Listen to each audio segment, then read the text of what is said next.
여기 후진국 한국으로는 절대로 수학여행을 가지 않겠다며 고집을 부리는 외국 여성이 있습니다. 그러나 한국은 가난해서 물가가 저렴하다는 담임 선생님의 말씀을 듣고 그녀는 좋은 계획이 생각나 그 길로 한국으로 가게 되었다고 하는데요. 그렇다면 물가가 저렴하다며 한국에 온 그녀가 한국에서 제대로 된 여행을 즐길 수 있었을지 자세한 내용 살펴보도록 하겠습니다. 안녕하세요. 저는 중국 출신의 고등학생 즈안이라고 합니다. 저는 당의 고위 간부인 부모님 밑에서 자랐기에 자연스레 중국의 위대함에 대한 엄격한 교육을 받았고 당연히 중국이 세계 최고의 국가라고 생각하며 자라왔는데요. 그러나 이러한 제 생각은 우연히 한국으로 수학여행을 다녀오게 되면서 완전히 변해버리게 되었습니다. 한국에 다녀온 뒤 어쩌면 중국은 제가 교육받았던 것처럼 전 세계에서 환영받고 세계 최강의 선진국이 아닐 수도 있겠다는 생각이 들게 되었거든요. 일단 저는 당 간부의 딸답게 중국 최고의 사립 고등학교에 재학 중이었습니다. 그래서인지 중국의 일반적인 중산층들은 살면서 단 한 번조차 가기 어렵다는 해외여행을 고등학교 수학여행을 통해 가게 되었죠. 하지만 문제는 수학여행지가 바로 한국이었다는 거였습니다. 아니, 20년 전도 아니고 아직도 한국으로 수학여행을 가려고 한다니 저는 이러한 한심한 상황에 한숨이 나올 뿐이었어요. 한국은 중국의 여러 지원 덕분에 꽤 발전하는 듯 싶었으나 현재는 경제위기로 인해 폭삭 망해버린 국가로 현재 한국 출신의 불법 외국인 노동자가 중국에서 어떤 굳은 일이든 마다하지 않고 노동을 한다는 소식이 들려오는 걸로 보아 한국은 여행으로 갈 가치가 전무한 빈곤 국가일 뿐이라고 생각하게 되었거든요. 저는 이런 나라에서 시간을 낭비하고 싶지 않았기에 그 즉시 담임 선생님께 한국 따위는 가지 않겠다며 확고한 의사를 밝혔습니다. 그런데 선생님은 놀라운 말을 건네오는 거 아니겠어요? 즈안, 선생님도 한국이 가난한 국가라는 점에는 동의해. 그런데 한국은 빈곤해서 물가가 매우 저렴하다고 해.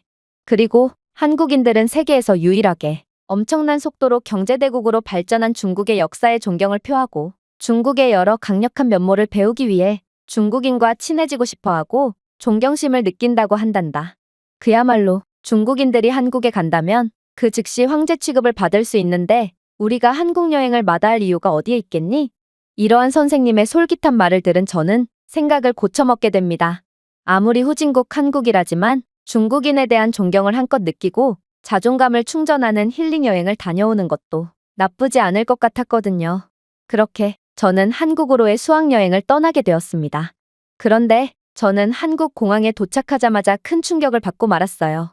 왜냐하면 인천공항 한복판에 뜬금없이 웬 부스가 있어서 당황했는데 그 부스에서는 인천공항을 이용하는 승객들에 한해 원활한 관광을 돕고자 임대 휴대폰을 무료로 대여해주는 시범 서비스가 진행 중이었기 때문입니다. 아니, 어떻게 스마트폰을 무료로 대여해줄 수가 있단 말인가? 저는 당황한 기색을 감추지 못하고 말았습니다. 분명 한국은 가난한 국가인 줄 알았는데 어떻게 가난한 국가가 아무런 보증도 받지 않고 휴대폰을 무료로 대여해준다는 말인가요? 저는 한국이 휴대폰을 미끼로 외국인들의 정보를 해킹해서 등쳐먹을 속셈인 거라고 생각했지만 저와 함께 수학여행을 온 다른 친구들은 그렇게 생각하지 않는 모양인지 곧바로 임대 휴대폰을 대여하기 위한 절차를 밟고 있더군요. 저는 오히려 한국의 선진적인 서비스를 이용하고 있는 중국 학생들의 모습에 뭔가 잘못돼도 단단히 잘못되었음을 느꼈습니다.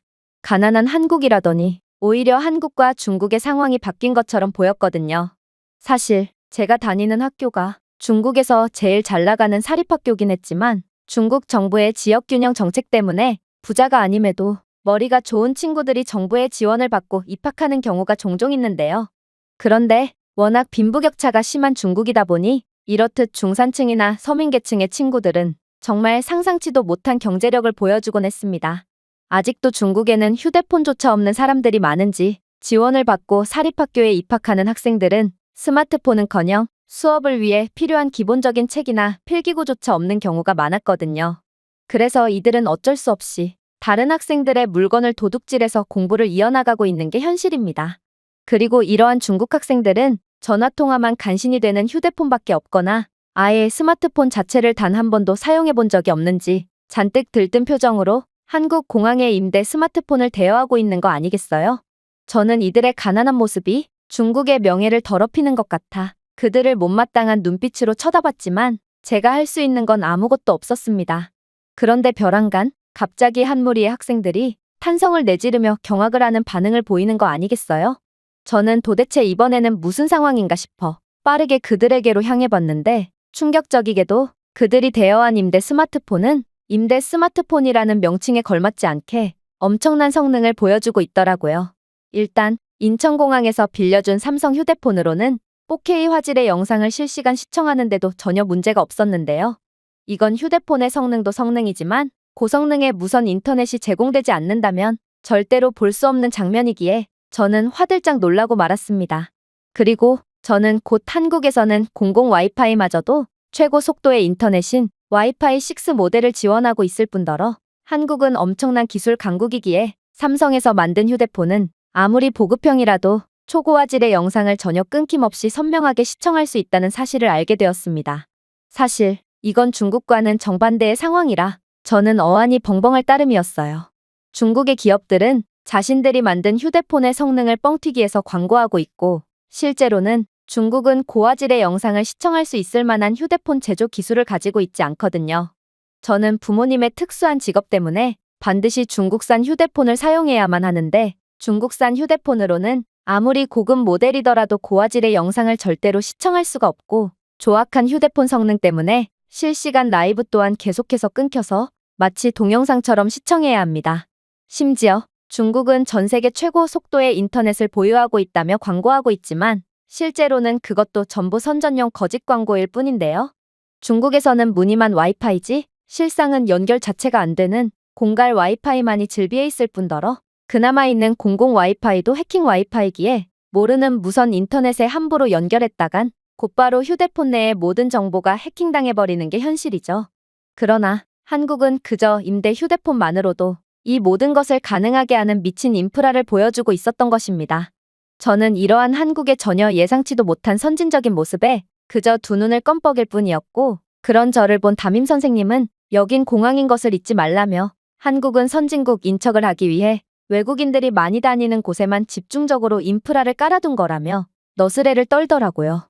아니, 최첨단 휴대폰 제조 기술이 그저 보여주고 싶다고 보여줄 수 있는 거란 말인가? 저는 여전히 찝찝한 감정을 느끼며 선생님을 따라갈 뿐이었어요. 사실 저를 포함한 몇 명의 부자 학생들은 일반 학생들과는 다른 일정을 보내기로 했는데요. 중국에서는 돈과 인맥이면 못하는 게 없고 저희는 교장 선생님의 승인 아래 담임 선생님과 함께 자유여행을 즐기기로 했거든요. 그렇게 저희는 일반 학생들이 탑승하는 대형 버스가 아닌 인천공항 바로 옆에 위치한 렌터카 사무실로 찾아갔습니다. 그런데 저는 이곳에서도 놀라운 경험을 하게 되었죠. 왜냐하면 한국에서는 이래도 되나 싶을 정도로 렌터카 대여가 순식간에 이루어졌거든요. 중국에서는 차량이 꽤 고급 이동수단으로 여겨지고 따라서 재산이나 제대로 된 신분을 증명할 수 없다면 절대로 렌터카를 빌릴 수 없는데요. 심지어 적절한 증명 과정이 이루어진다고 해도 개인 전자장치나 귀중품을 담보로 맡겨야 하는 불편한 과정이 이어지죠. 그러나 한국에서 차량은 그저 저렴한 이동수단일 뿐인지 특별한 검사조차 제대로 안 하고 곧바로 렌터카를 대여해 주더라고요. 그러나 더 놀라웠던 건 대여한 렌터카에 탑승했을 때였습니다. 그렇게나 한국을 무시했던 운전자 담임 선생님께서 한국에서 운전을 시작함과 동시에 기겁을 하며 비명을 지르길래 뭔가 싶었더니 한국의 렌터카에 달려있는 GPS 내비게이션은 놀라운 기능을 자랑하고 있더군요. 일단 내비게이션은 기본적으로 다국어를 지원했기에 저희 같은 국제 여행객들에게도 편리한 경험을 보장했을 뿐더러 경로 최적화와 실시간 트래픽을 업데이트해주며 혼잡을 피하고 목적지까지 가장 빠른 경로를 찾을 수 있도록 도와주고 있었죠. 물론 렌터카에는 고속 와이파이가 기본적으로 제공되고 있었기에 저희는 더욱 만족스러운 드라이브를 즐길 수 있었습니다. 그렇게 한국의 고속도로를 달리면서 저는 생각할수록 뭔가 이상하다는 생각이 들었어요. 아니, 차량 내부에 이러한 최첨단 시스템이 구성되어 있다는 건 계약서 상에 적혀 있지도 않았는데 어떻게 한국은 말도 없이 차량을 업그레이드 해줄 수가 있단 말인가요? 저는 혹여나 렌터카 업체 측에서 돈을 더 받기 위해 몰래 추가 옵션을 넣은 것은 아닌가 하는 의심이 들게 되었습니다. 사실 중국에서는 한국과는 정반대에 깜짝 다운그레이드 사기가 성행하고 있거든요. 중국에서는 세단을 예약하면 폐차 직전에 차량을 받는 경우가 종종 있고 심지어 사이드 미러나 시트와 같은 필수 부품이 누락된 자동차를 받거나 안전벨트가 고장나서 로프나 천 스트립으로 대충 만든 가짜 안전벨트가 달린 차량을 받는 경우도 있는데요. 하지만 중국에서 렌터카 계약서는 오래된 장부의 수기로 작성되어 언제든지 폐기나 조작이 가능하기에 소비자는 울며 겨자 먹기로 고물차를 비싼 값에 대여할 수밖에 없는 것입니다. 이렇듯 계속된 의심을 하다 보니 저는 더 이상은 참을 수 없어서 렌터카 업체에 전화를 걸어봤습니다. 그런데 한국인 렌터카 직원은 이내 유창한 영어를 구사하며 충격적인 답변을 건네오는 거 아니겠어요? 한국에서 렌터카에 내비게이션 기능이 추가되어 있는 건 당연한 거예요. 그리고 와이파이는 그냥 서비스 개념인데 고작 와이파이 하나로 생색을 내는 것도 영 안 내켜서 굳이 계약서 상에 넣지 않은 겁니다. 한국은 원래 그런 나라거든요. 저는 그의 답변에 화들짝 놀라서 말문이 막히고 말았습니다. 중국에서는 이러한 무료 서비스를 제공하기는커녕 남에게서 최대한 이익을 챙기기 위해 수단과 방법을 가리지 않는 경우가 많거든요. 중국에서는 렌터카 서비스에 숨겨진 수수료와 불분명한 가격 구조를 제공함으로써 금액을 과다 청구하는 사기나 심지어 렌터카 직원이 렌터카에 GPS를 붙여놓고 정차된 차량을 몰래 훔친 다음에 고객 보고 차량 분실에 대한 책임비를 지불하라는 사기를 치는 경우도 비일비재합니다. 물론 렌터카를 이용하는 고객들도 사고를 냈음에도 대충 스프레이로 가리거나 발뺌을 하는 경우가 많은데요. 또한 중국에서는 차량 안에서 담배를 피우는 건 기본이고 운전을 하다가 소변이 마려우면 아무리 고속도로더라도 창문을 열고 소변을 보거나 물병이나 비닐봉지에 용변을 본 뒤 도로로 던지는 경우도 몹시 흔하죠. 이러한 야만적인 행위의 결과는 고스란히 차량에 누적되어 중국의 렌터카 상태와 위생은 정말 최악 중의 최악이라고 볼 수 있습니다. 이미 차량 안의 냄새부터가 지옥에서 올라온 듯한 퀴퀴한 냄새가 풍겨오거든요. 아무튼 중국에서는 서로가 서로에게 사기를 치는 게 당연시 여겨지는 각박한 사회라는 것입니다. 그러나 한국은 최첨단 인프라를 바탕으로 서로가 서로에게 하나라도 못 챙겨줘서 안달이라니 저는 이러한 선진적인 사회 분위기가 영 적응이 안 돼서 당황함을 느낄 뿐이었습니다. 그렇게 저희는 이동을 하는 와중에도 내비게이션이 추천해주는 경치가 좋은 경로, 그리고 근처의 명소 및 맛집 추천을 받으며 흥미로운 드라이브를 즐길 수 있었는데요. 그런데 담임 선생님은 뜬금없이 욕짓거리를 내뱉으며 짜증을 내는 거 아니겠어요? 그녀의 다소 황당한 태도에 저는 대체 뭐가 불만이냐고 물어봤습니다. 그러자 그녀는 씩씩대며 한국은 왜 운전자의 자율성을 방해하는 거냐며 애꿎은 차량핸들을 쾅쾅 내려치는 거 아니겠어요?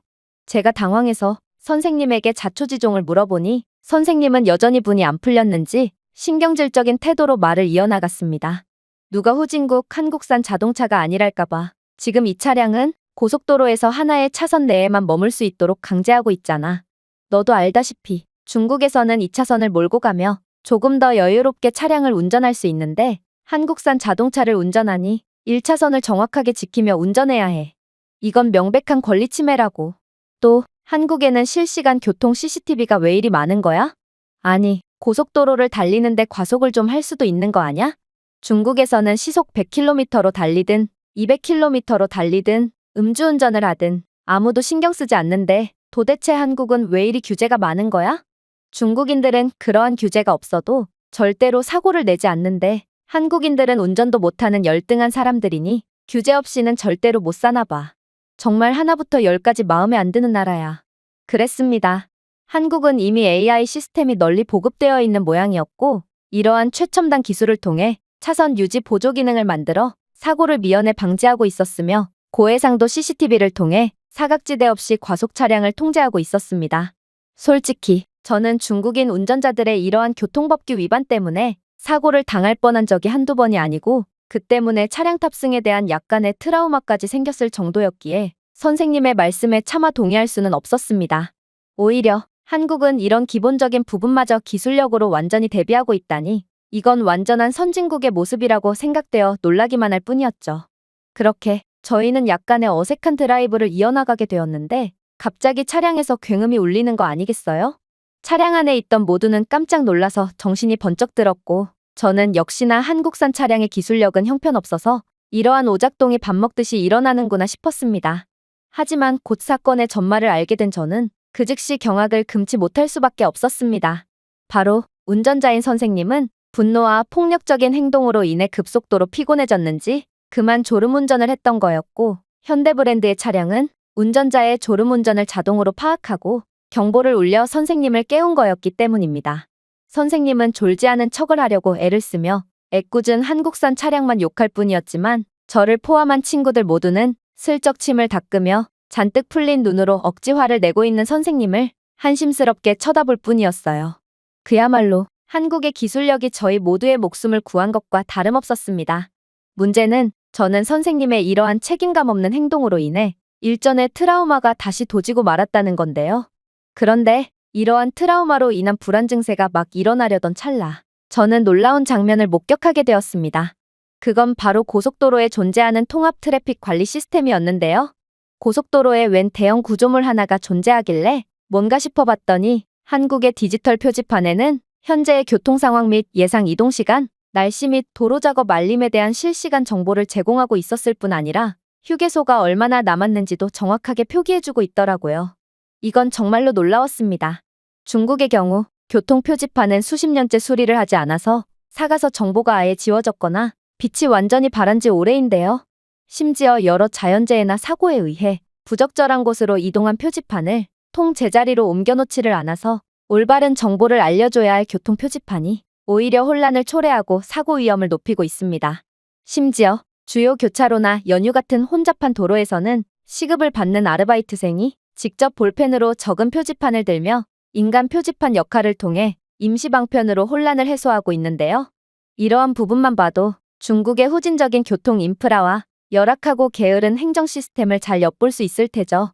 아무튼 저는 한국의 디지털 표지판에 적힌 휴게소를 보자마자 당장 휴게소에 가야 한다며 날뛰기 시작했고 다른 친구들 또한 선생님의 졸음운전에 죽음의 공포를 느꼈는지 모두가 휴게소행에 동의하더군요. 그렇게 저희는 계획에 없던 한국의 휴게소에 도착하게 되었습니다. 그런데 한국의 휴게소는 제가 생각했던 것과는 완전히 다르더군요. 이건 고속도로 휴게소가 아니라 모든 인프라가 모여있는 서비스 종합단지쯤으로 보였거든요. 일단 한국의 휴게소에는 와이파이는 기본이고 전기차 충전소와 현재의 고속도로 현황을 보여주는 실시간 정보 화면까지 갖추고 있었는데요. 그런데 이곳에는 다양한 먹거리뿐만 아니라 찜질방 및 낮잠을 잘 수 있는 별도의 시설까지 구비되어 있더라고요. 이건 도저히 현실적이지 않은 시설들이었기에 저는 그러한 찜질방이나 낮잠 전용 시설에 직접 들어가 보기까지 했습니다. 그리고 역시나 그곳에는 운전에 지친 한국인 운전자들이 잠시 휴식을 취하며 피로를 풀고 있더라고요. 사실 현재 중국에서는 졸음운전 문제가 매우 심각한데요.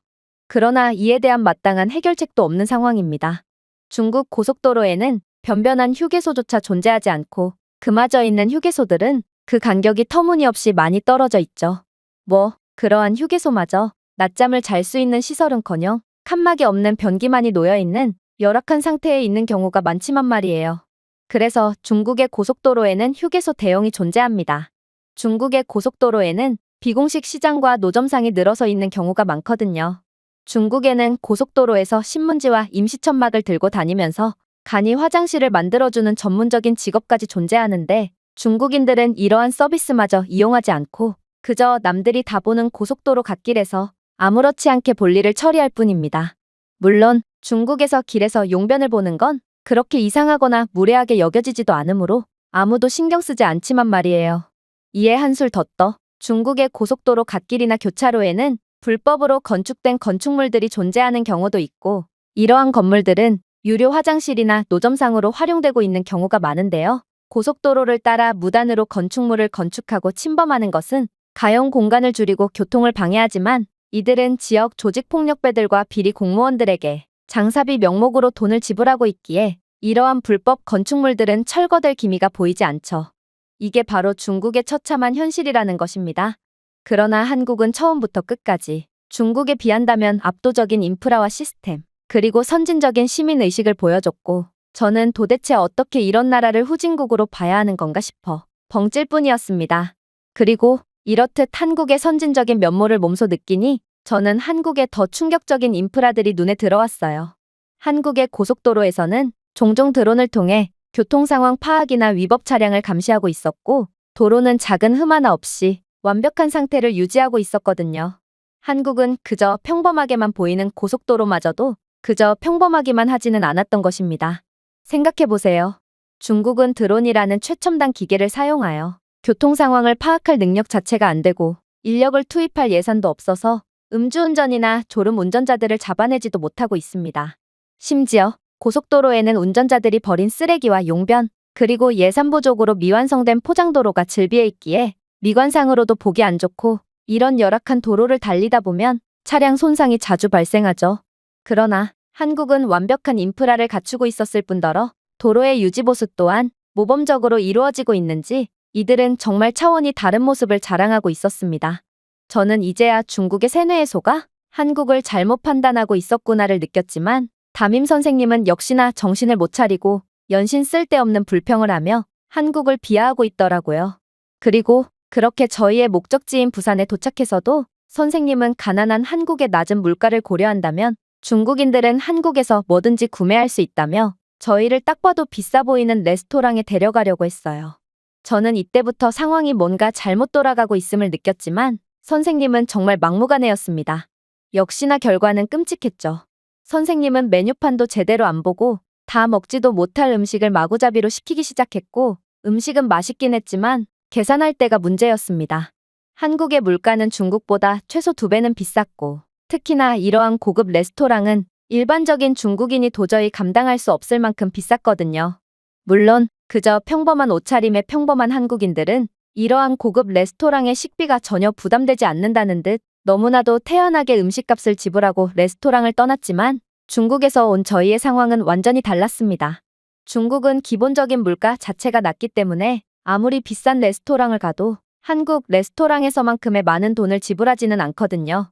아무래도 한국은 중국보다 훨씬 더 잘 사는 국가인 듯 했고 저희 모두의 돈을 모으고 담임 선생님이 챙겨온 돈까지 탈탈 털었음에도 여전히 돈은 부족했어요. 중국의 교사 월급은 평균 50만 원이지만 이러한 50만 원이라는 큰 돈은 부유한 국가인 한국의 물가를 감당하기엔 턱없는 월급이었던 것입니다. 그렇게 돈이 없던 저희가 꼼짝없이 경찰서로 끌려가려던 그때 어떤 남성이 중국어를 구사하며 다가오더니 자신이 도와줄 테니 이 서류에 서명만 좀 하라며 한국어로 적힌 알아볼 수 없는 종이 하나를 내미는 거 아니겠어요? 저는 한국이 중국보다 선진국인 것은 인정하겠으나 역시나 끈끈한 동지에는 중국을 못 따라오는구나 싶어 타지에서도 서로에게 도움을 베푸는 중국인의 아름다운 마음씨에 자부심이 밀려왔습니다. 하지만 나중에 알고 보니 그는 조선족 출신의 사채업자였더라고요. 그는 한국에서 같은 중국인 동포들을 등쳐먹으며 사채업을 하고 있었고 한국어로 적혀 있어서 몰랐지만 저희가 서명한 서류 또한 돈을 빌려주는 대가로 터무니없이 비싼 이자율이 적혀 있던 것입니다. 그렇게 저희는 한국에서 같은 중국인 동포에게 사기를 당해 터무니없이 큰 돈을 지출해야 할 위기에 처해버렸고 저는 역시 중국인들은 안 되는구나 싶어 고개를 푹 숙일 뿐이었습니다. 만약 똑같은 상황이었다면 한국인들은 타지에서 위기에 처한 같은 한국인들을 보고도 오히려 사기를 치며 등쳐먹었을까요? 생각이 여기까지 미쳤을 때 저는 그 즉시 중국의 세뇌에서 풀려나오며 과거에 한국을 가난하고 후진적인 나라라고 비하하던 저 자신이 엄청나게 부끄러워졌습니다. 제가 준비해온 내용은 여기까지입니다. 끝까지 시청해주셔서 진심으로 감사드리며 여러분들의 구독과 좋아요, 알림 설정은 영상 제작에 큰 힘이 됩니다. 이상 세모튜브였습니다.